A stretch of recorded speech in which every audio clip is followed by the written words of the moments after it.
Hello, everyone, and welcome back to our Senate previews. And we're now going to profile another Senate race that's occurring this year, and that is the Senate race in the state of Colorado. The incumbent Cory Gardner is who is in his first term is seeking re-election to a second term. Gardner won by almost 2 percentage points in 2014. It was a very close election in 2014. And Hillary Clinton won the state by almost 5 percentage points in 2016. Colorado's an interesting state. It used to be reliably Republican.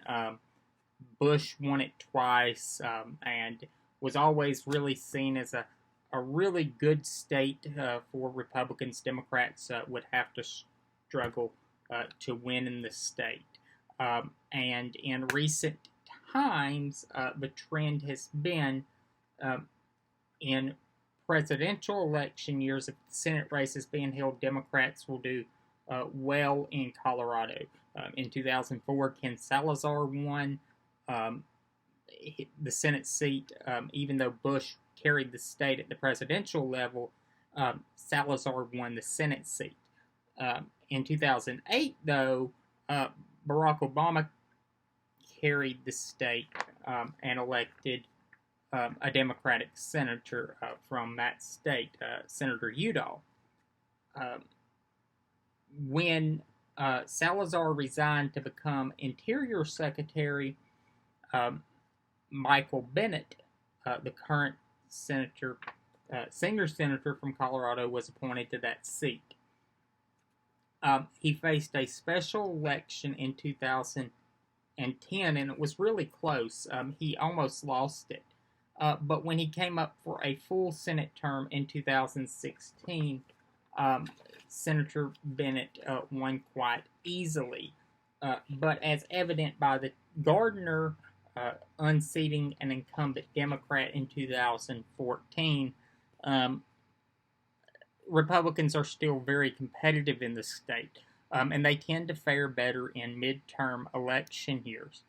Um, One trend, though, that is occurring in Colorado, and it's occurred in another state that Obama flipped in 2008, that had been a reliable Republican state, is that when the state is getting more competitive and becoming less hospitable to the Republican Party, instead of maybe going in a more moderate direction or seeming less extreme to voters, the Republican Party has chose just the opposite and has really embraced some extreme positions. Even though Cory Gardner tries to present himself as a moderate Republican who can work across the aisles and forge bipartisan coalition deals, um, he is really tied to the Colorado Republican Party because Ken Buck is still a congressman from Colorado. He is still going to have to share the ballot with Lauren Boebert, who is a believer in the QAnon conspiracy theory. She unseated an incumbent Republican congressman in the primary, for crying out loud. So this is the state of play in the state of Colorado. And also the fact that Cory Gardner is facing an incredible challenge. So let's take a look at the two competitors in this Colorado Senate race. As I said, the Democrat in challenger is the former governor, John Hickenlooper. Hickenlooper entered the race after he dropped out of the presidential contest in 2019 and was seen as the favorite to win the primary election from the moment he entered.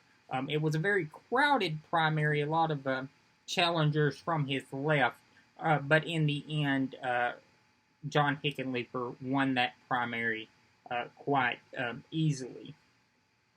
Um, his opponent is the Republican nominee and, of course, the incumbent, Senator Cory Gardner. And Gardner, as I said, is going to be in for a tough fight. And if you just base it off of primary ballots, he's in for a real fight.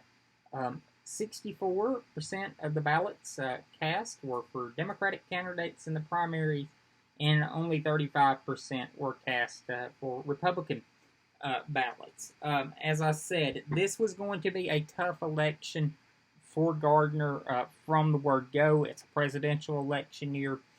Donald Trump is incredibly unpopular in the state of Colorado. I don't even believe that Trump is making a serious play to flip the state of Colorado.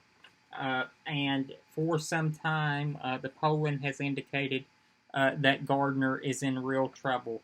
And I believe he's in real trouble, because I believe that John Hickenlooper is going to be elected to the United States Senate, and in January will become the next senator from the state of Colorado. So my prediction is Gardner loses his seat, and the Democrats pick up the Senate seat in the state of Colorado.